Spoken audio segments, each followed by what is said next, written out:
High, কি অবস্থা? তো আজকে আমরা যে চ্যাপ্টারটা করব সেটা হচ্ছে অধ্যায়ের প্রাণীবিজ্ঞান বইয়ের দ্বিতীয় অধ্যায়, প্রাণী পরিচিতি ওর প্রথম অংশ অর্থাৎ হাইড্রা। তো আমরা আজকে ফার্স্ট ক্লাসে কভার করব যতটুকু সম্ভব ক্লিয়ার করার। তো প্রবাবলি 2টা ক্লাস লাগতে পারে, অথবা হাইয়েস্টলি হলে 3টা ক্লাসের মধ্যে আমরা হাইড্রাটা কমপ্লিট করাই দিব। So let's go with study express.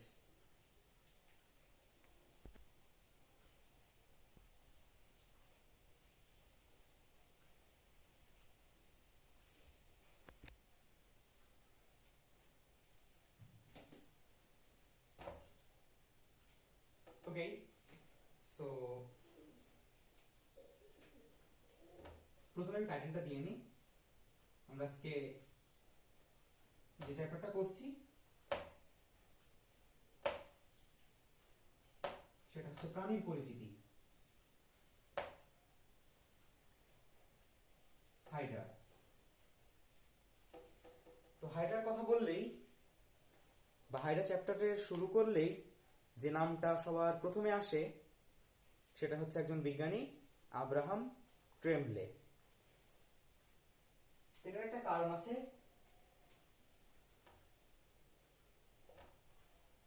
Abraham ট্রেমব্লে, তো এটার কারণ হচ্ছে ইনি প্রথম লক্ষ্য করেন হাইড্রার পুনরুৎপত্তি ক্ষমতা। কি করেন?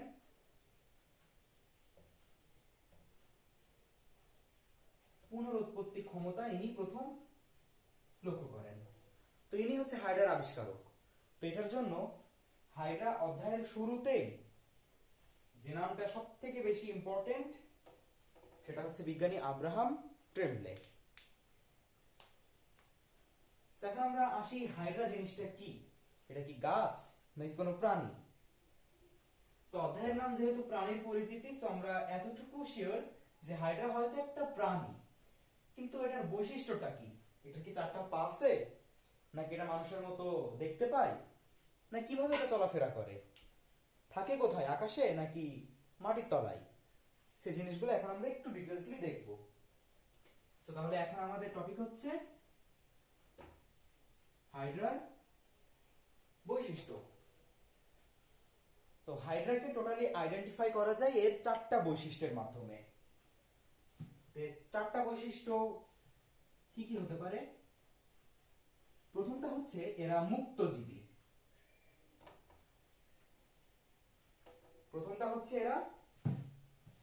মুক্তজীবী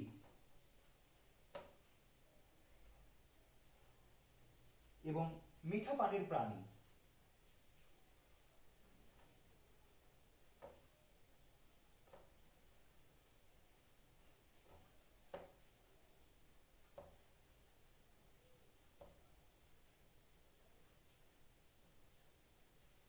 এটা প্রথম বৈশিষ্ট্য, যে এটা হচ্ছে মুক্তজীবী এবং মিঠা পানির প্রাণী।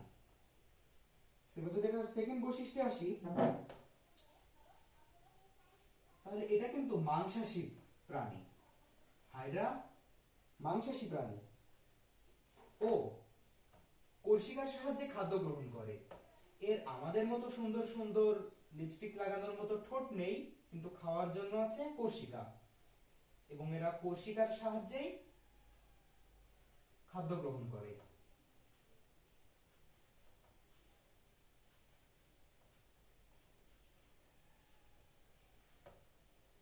থার্ড হচ্ছে, আমরা প্রথমে যে বিজ্ঞানীটার নাম দেখলাম, যে বিজ্ঞানী আব্রাহাম ট্রেমব্লে, এটার পুনরুৎপত্তি ক্ষমতা প্রচন্ড।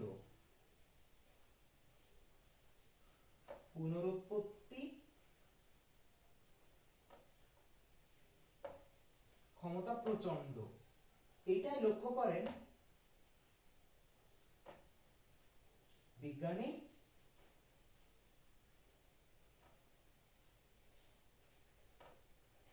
আব্রাহাম ট্রেমব্লে। তো এটা হচ্ছে এটার থার্ড বৈশিষ্ট্য। তো আব্রাহাম ট্রেমলে হচ্ছে এটার পুনরুৎপত্তি ক্ষমতা প্রচন্ড সেটা বর্ণনা করেন। তো ফোর্থ হচ্ছে এটার আকার।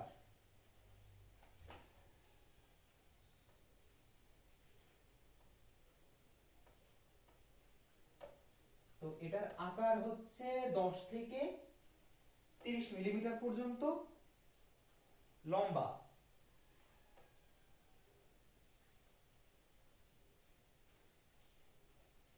এবং চওড়ায়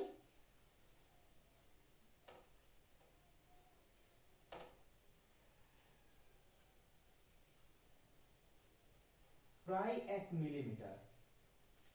সেটার আকারটা কি? এটার আকার হচ্ছে 10 থেকে 30 মিলিমিটার পর্যন্ত চওড়া, লম্বায় এবং চওড়ায় কতটুকু? 1 মিটার পর্যন্ত। সো টোটালি যে চারটা আমি এখানে দেখাইছি এই চারটা বৈশিষ্ট্যই হচ্ছে হাইড্রার বৈশিষ্ট্য। তো খ নাম্বারে অনেক সময় আসে যে হাইড্রার বৈশিষ্ট্যটা কি, জাস্ট সিরিয়ালি এই চারটা লিখে দিলেই 2-2। ওকে, এখন সেকেন্ড যে টপিক সেটা হচ্ছে, প্রথমে আমরা বললাম যে পুনরুৎপত্তি ক্ষমতা, সেই জিনিসটা কি এটা আমরা একটু দেখি। পুনরুৎপত্তি ক্ষমতা জিনিসটা কি এটা একটু দেখবো এখন।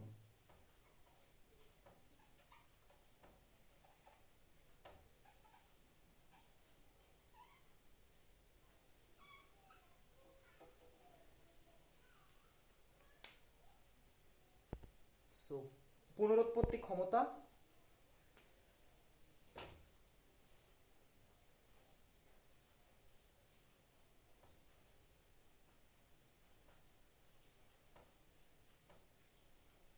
ওকে, সো পুনরুৎপত্তি ক্ষমতার কথা বলতে গেলে জিনিসটা অ্যাকচুয়ালি কিভাবে হয়। আচ্ছা লেখাটা বোঝা যাচ্ছে? আচ্ছা যদি আমি দরকার হলে একবার মুছে দিতেছি, ব্লু পেনে হয়তো বোঝা যাচ্ছে না। ঠিক ব্লু পেনে কেমন বোঝা যায় আমি তো বুঝতে পারতেছি না, ক্যামেরায় কিরকম দেখা যাচ্ছে। আচ্ছা হয়তো ব্লু পেনে অতটা ক্লিয়ার না, ব্ল্যাকে আই থিংক ঠিক আছে। আচ্ছা আমি ব্ল্যাক দিয়ে লিখছি।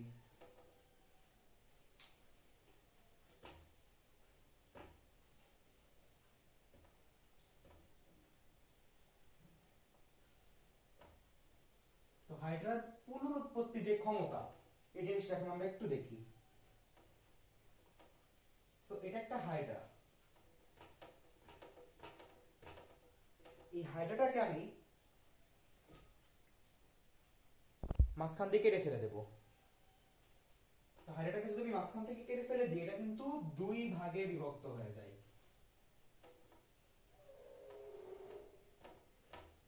ওকে, সেই যে দুইটা ভাগে বিভক্ত হয়েছে, এখন উপরের পার্টে কি কোষিকা আছে বাট নিচের পাদচাকতিটা নাই। আর নিচে কি আছে?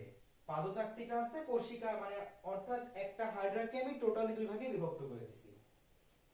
এখন উপরের যে পার্ট এটা থেকে কি হবে? নিচের নতুন করে পাদচাকতি জন্মাবে। আর নিচের যে পার্ট এটা থেকে কি হবে? উপরে নতুন করে কোষিকা গজাবে। সো তারপরে কি এটা বড় হয়ে একটা নতুন হাইড্রা হয়ে যাবে, এটা আস্তে আস্তে কোষ বিভাজনের মাধ্যমে নতুন একটা হাইড্রাতে পরিণত হবে। সো তার মানে কি আমি একটা হাইড্রাকে দুই ভাগে যদি কেটে ফেলে দিচ্ছি, দেখছি যে সেই দুইটা খণ্ড থেকে আলাদা আলাদা দুইটা হাইড্রা বের হচ্ছে। সো আলটিমেটলি কি বলা যায় যে হাইড্রার স্বাভাবিক কোনো মৃত্যু নাই, কারণ হাইড্রাকে আমি যতই কাটতেছি সেই জায়গা থেকে নতুন একটা হাইড্রা বের হচ্ছে। সো এই যে হাইড্রাকে যেখান থেকে কেটে ফেলতেছি সেখান থেকে আবার একটা নতুন হাইড্রা বের হচ্ছে, এই জিনিসটাকেই বলা হয় হাইড্রার পুনরুৎপত্তি ক্ষমতা। এবং এই জিনিসটাই প্রথম লক্ষ্য করেন এবং বর্ণনা করেন বিজ্ঞানী আব্রাহাম ট্রেমলে। এখন হাইড্রা মোটামুটি বলা যায় যে এটা একটা জলজ প্রাণী বা পানিতে এর বাস। তো এখন হাইড্রা এটা কি বাংলাদেশে পাওয়া যায়? আমাদের নিজেদের দেশে হাইড্রা পাওয়া যায় কিনা এই জিনিসটা এখন একটু দেখি। তো বাংলাদেশে হাইড্রা পাওয়া যায় এবং বাংলাদেশে টোটাল 3 প্রজাতির হাইড্রা পাওয়া যায়। তো বাংলাদেশে 3 তিন প্রজাতির হাইড্রার উল্লেখ পাওয়া যায়।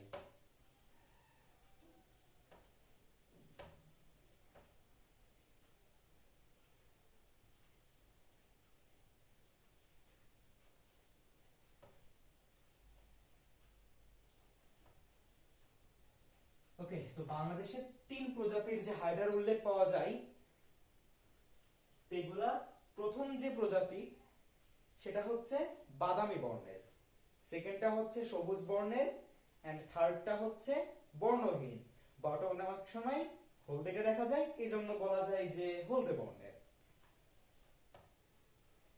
সো প্রথমটা হচ্ছে বাদামি বর্ণের,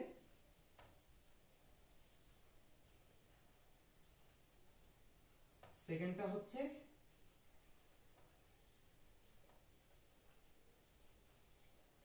সবুজ বর্ণের, এন্ড থার্ড যেটা আছে সেটা হচ্ছে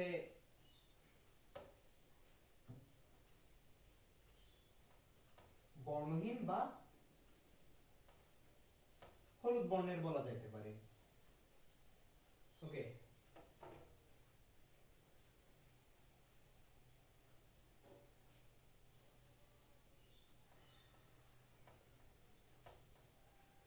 এখন বাদামি বর্ণের যে হাইড্রাটা আছে এটার নাম কি? এটার নাম হচ্ছে হাইড্রা অলগারিস। তো এটাকে আবার আরেকটা নামে আইডেন্টিফাই করা যায়, সেটা হচ্ছে হাইড্রা ফুসকা। এখন ফুসকা তো কম বেশি আমরা সবাই খাইতে পছন্দ করি। ফুসকার কালারটা কি? ফুসকার কালার হচ্ছে বাদামি। তো ফুসকার কালারটা হচ্ছে বাদামি, তো তার মানে যেটা হচ্ছে হাইড্রা ফুসকা সেটা হচ্ছে বাদামি বর্ণের। এবার আসি সবুজ বর্ণের হাইড্রা। সবুজ বর্ণের হাইড্রার নাম হচ্ছে হাইড্রা ভিরিডিসিমা। হাইড্রা ভিরিডিসিমা, এটা হচ্ছে সবুজ বর্ণের হাইড্রা। তো এইটাকে আরেকটা নামে ডাকা যায়, সেটা হচ্ছে ক্লোরোহাইড্রা ভিরিডিসিমা। ক্লোরোহাইড্রা ভিরিডিসিমা। আর লাস্টে যেটা আছে সেটা হচ্ছে বর্ণহীন বা হলুদ, সেটার নাম হচ্ছে হাইড্রা ভুলগারিস।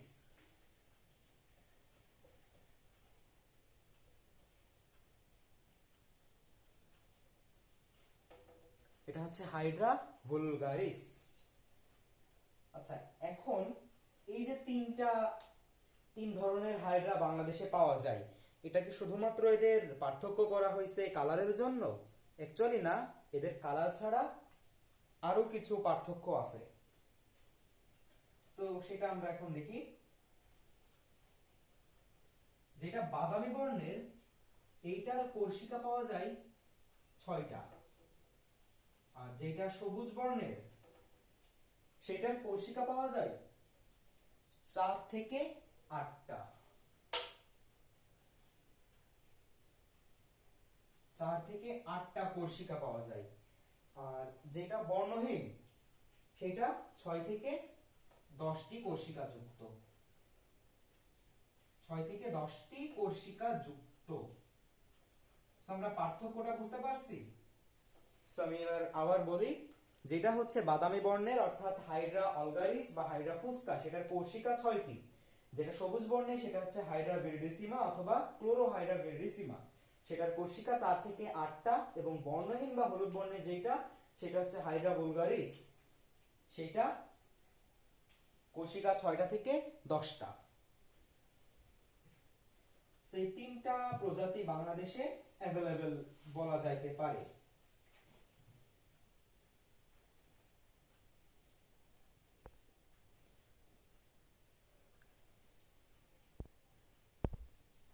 ওকে, সো এবার আমরা যেটা পড়বো সেটা হচ্ছে হাইড্রার গঠন। আমরা এখন দেখবো হাইড্রার গঠন। একটা হাইড্রা অ্যাকচুয়ালি কিরকম হয় সেই জিনিসটা আমরা এখন একটু দেখব।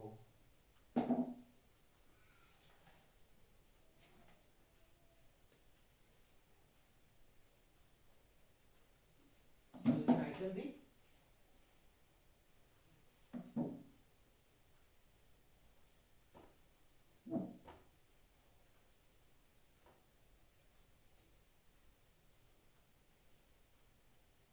হাইড্রার গঠন। একটা হাইড্রা অ্যাকচুয়ালি কিরকম হয় সেই জিনিসটা এখন আমরা একটু দেখব, বা এটার শেপ কিরকম, বা এটা দেখতে কিরকম। তো এইভাবে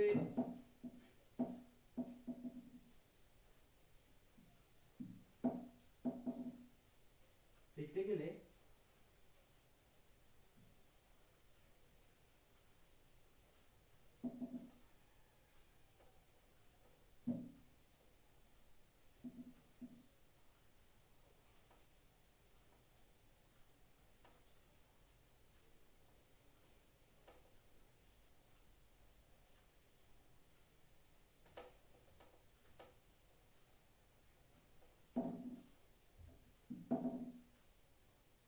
আমরা আপাতত 6 কোর্সিকা যুক্ত একটা হাইড্রা আঁকালাম।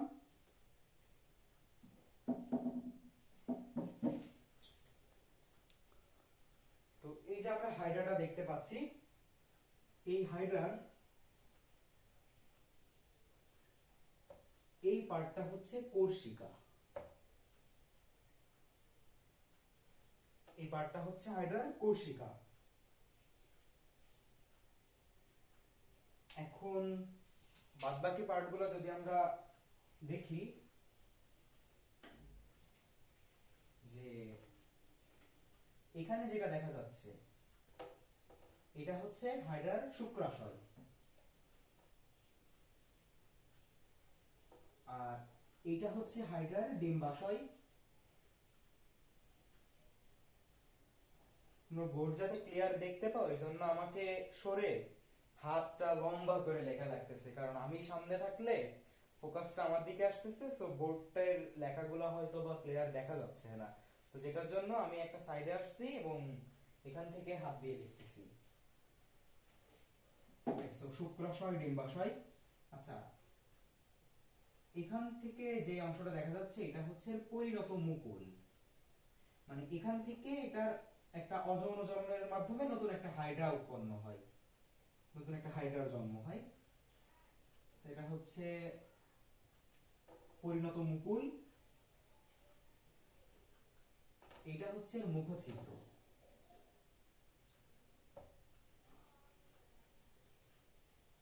মুখছিদ্র। আচ্ছা, কোর্সিকার গায়ে এরকম গোল গোল গোল গোল কিছু থাকে, ওকে? তো এই জিনিসটাকে বলা হয় নেমাটোসিস্ট ব্যাটারি। এটাকে বলা হয়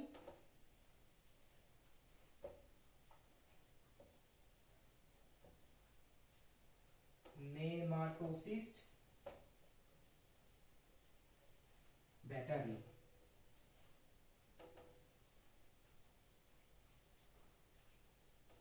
এখন এই যে গোল যেটা দেখছি এটা হচ্ছে মুখছিদ্র, আর এইটুকু যে পার্ট, এই জিনিসটা হচ্ছে হাইপোস্টোম। সেই হাইপোস্টোমের কেন্দ্রে অবস্থিত মুখছিদ্রটা। তো মুখছিদ্রটা আমার এইভাবে দেখানো সুবিধা হবে। আর আমি, আচ্ছা এইটাই আমি হাইপোস্টোম লিখি এখানে।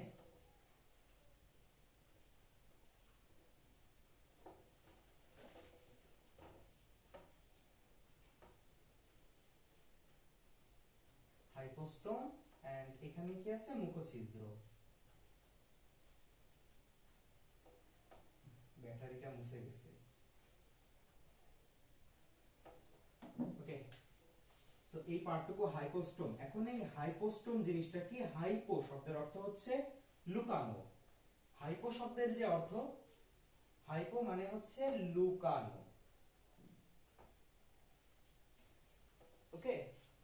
হাইপো মানে হচ্ছে লুকানো। এবার হাইপোস্টোমের, আচ্ছা এবার একদম নিচের যে অংশ, ওকে, এটাকে বলা হয় কি পদতল বা পাদচাকতি। পদতল বা পাদচাকতি বলা হয়। আচ্ছা, এবার পদতল বা পাদচাকতি উপর থেকে হাইপোস্টোমের নিচ পর্যন্ত যে এরিয়া, এইটুকুই হচ্ছে একটা হাইড্রার দেহকাণ্ড। এইটুকুই বলা যায় হাইড্রার দেহকাণ্ড। সো এখন হাইড্রার যেই দেহকাণ্ড, এই দেহকাণ্ডকে টোটালি 3 ভাগে ভাগ করা হয়েছে। এই দেহকাণ্ডকে যদি 3 ভাগে ভাগ করা হয়, সেটা হচ্ছে কোশিকা, মুকুল এবং জননাঙ্গ। সো এই কোশিকা তো আমরা উপরে দেখাইছি, মানে কোশিকার যে অংশ, এগুলোও কিন্তু দেহকাণ্ডেরই একটা পার্ট, কিন্তু এখান থেকে যে এতটুকু, এটা হচ্ছে হাইপোস্টোম, আর এইটার কেন্দ্র মুখছিদ্র। তো দেহকাণ্ডের পার্ট হচ্ছে কোশিকা, আমরা পরিণত মুকুল দেখতে পাচ্ছি, আর আরেকটা হচ্ছে কি জননাঙ্গ। তো জননাঙ্গটা এই যে আমরা পাশে দেখাইছি। সো কোশিকা কিন্তু দেহকাণ্ডেরই অংশ, এটা মুখছিদ্রের উপরে অবস্থিত হইতে পারে, বাট এটা দেহকাণ্ডেরই অংশ। তো আমরা যাই হোক, আশা করি হাইড্রার যেই বহির্গঠন, এটুকু বুঝতে পারছি।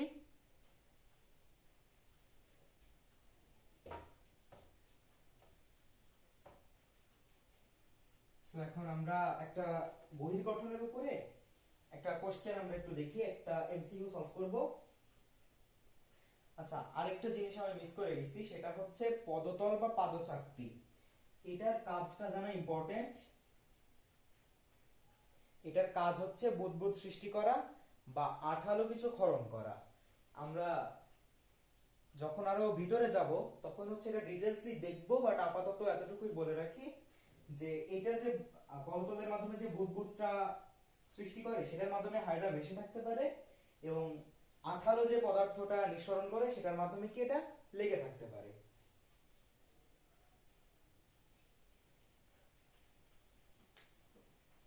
তো এখন একটা কোশ্চেন আমরা দেখব।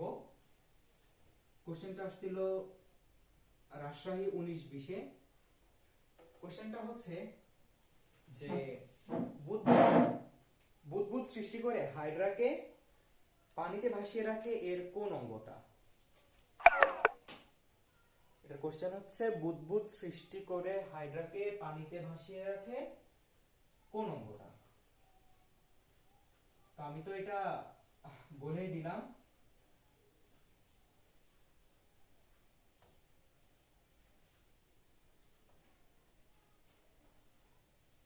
তো যেহেতু এটা একটা ইউনিভার্সিটি আসছিল, এই জন্য আমরা একটু দেখি, একটু লিখে দিচ্ছি। বুদবুদ সৃষ্টি করে হাইড্রাকে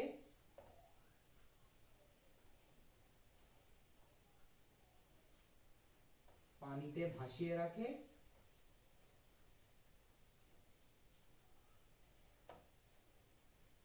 কোন অঙ্গটা? তো এটার आंसर হবে পদতল বা পাদচাকতি। সো বুদবুদ সৃষ্টি করে হাইড্রাকে পানিতে ভাসিয়ে রাখে পদতল বা পাদচাকতি। তো আজকে আমরা 3টা টপিকই দেখলাম। সেটা হচ্ছে হাইড্রার পুনরুৎপত্তি, মানে হাইড্রার যেই বৈশিষ্ট্য, হাইড্রার পুনরুৎপত্তি ক্ষমতা এবং হাইড্রার গঠন, এবং একটা এমসিকিউ কোশ্চেনও সলভ করলাম। সো হাইড্রার আমাদের নেক্সট টপিকে যেটা আলোচনা করব, আজকের ক্লাসটা এতটুকুই রাখলাম। নেক্সট টপিকে আমরা দেখব যে হাইড্রা যে দ্বিস্তরী বা ডিপ্লোব্লাস্টিক প্রাণী, এটা কেন, বা এই দ্বিস্তরী জিনিসটাই কি, বা কেন হাইড্রা ডিপ্লোব্লাস্টিক প্রাণী, এটা আমরা দেখব। এবং এটার দেহ প্রাচীরের মধ্যে কি কোষ আছে, সেই কোষ সমূহ নিয়ে আমরা আলোচনা করব নেক্সট ক্লাসে। সো আই থিংক নেক্সট ক্লাসটা সবাই দেখবা। আজকের ক্লাসটা এতটুকু পর্যন্তই রাখলাম। Okay, thank you so much.